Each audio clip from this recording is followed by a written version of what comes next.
Really, there was this inner void, inner unworthiness, inner hurt that I just never addressed.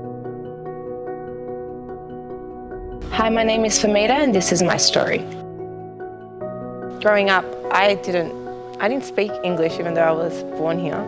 So going into primary school at the time, I kind of didn't connect with anyone around me because there wasn't many different cultures at that time. So it was a bit hard to fit in, due to the language barrier.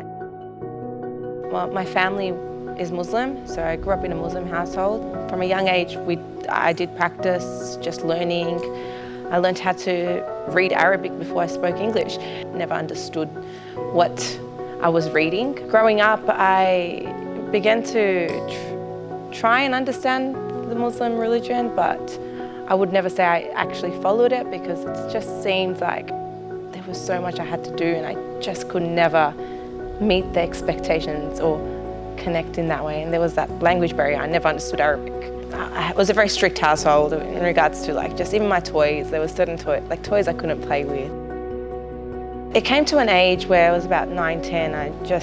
I didn't understand, so I kind of rebelled against it. I always had everything provided for me, just never fit in anywhere, never fit in at home. I wasn't the same cultural upbringing that my parents expected, and then going into school in Australia, I never fit in there either. So it was just a constant struggle trying to find who I was. And even though everything was provided, there was always a expectation I had to meet. I had to do this so I would get that. I was topping most of my classes up till high school, but it often was a lot of empty promises that I felt it was a lot of empty promises. It's like, do this and I'll give you this, but never went through with it. So I kind of just gave up trying to win their love and acceptance.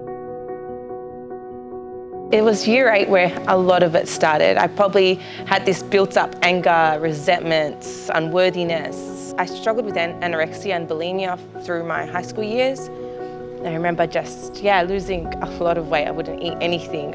If I did, I'd just bring it back up because I just wanted to be skinny. I just knew the calories off the top of my head because I was so self-conscious about what I was eating and trying to just change how I looked from the outside because of this hurt inside. So I went through crazy changes in changing my hair, changing how I looked, the way I dressed. It was a cry for attention. I started to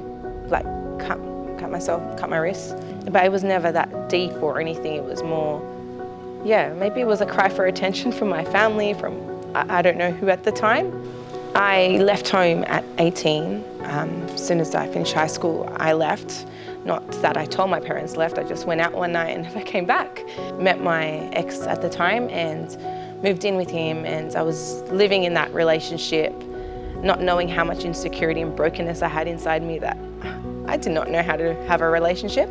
There was many issues, I had so many insecurities, I had so many problems that kept resurfacing because I never dealt with it. I ended up 7 years living in that relationship. I didn't really have a relationship with my parents. He ended up, just wasn't faithful in the relationship, and it took me down a path of destruction. I didn't know what to do, so I was trying to numb the emotional pain that I had within me. I tried to commit suicide, so I remember being in the bathtub, tried to slit my wrist at the time. I had drunk probably a large bottle of whiskey, and I had overdosed on prescription medication. I'm not sure how I came out of that bathtub. Somebody invited me out to come with me to church because they could see I had nothing left. I went finishing off my last cigarette. Lips were blue because I probably didn't have enough oxygen running through my body, and my fingers were just numb and my body was numb. I'm not sure how I didn't end up on hospital that time. I walked into the service. That sermon was actually on suicide, it was on unworthiness, it was on depression, it was on anxiety. I remember there was a picture and every single word on that brainstorm was exactly how I was feeling in that moment. And prior to that, I really knew nothing about Jesus. I never knew about Christ. I never knew about the love of God. In that moment, God spoke to me and told me that He loved me and He had a plan for me and that He would be close to me. That moment was like a change, because I've never felt that much love. Walking into a place where no one knows what's going on and what I'm going through, but God spoke to me in that place was, it was amazing, because I was just like, God, how do you know that's exactly what I'm feeling right now? Because I felt like I was someone's child, because I couldn't go back home at that time, and my parents didn't accept me. They basically kicked me out as well after I left myself. So I felt like someone loved me. And as I dug into his word, and I held onto those words of God is close to the brokenhearted and crushed in spirit. So I held onto those words, and he really led me through. And as I kind of began to bring each issue to the surface, I began to realize how small those issues were, and that God has a plan for me, that I don't need to keep digging and trying to change who I am, trying to change how I look, trying to change who I could be so that I could fit in. God already has a plan for me. There's this peace knowing that God has it in control.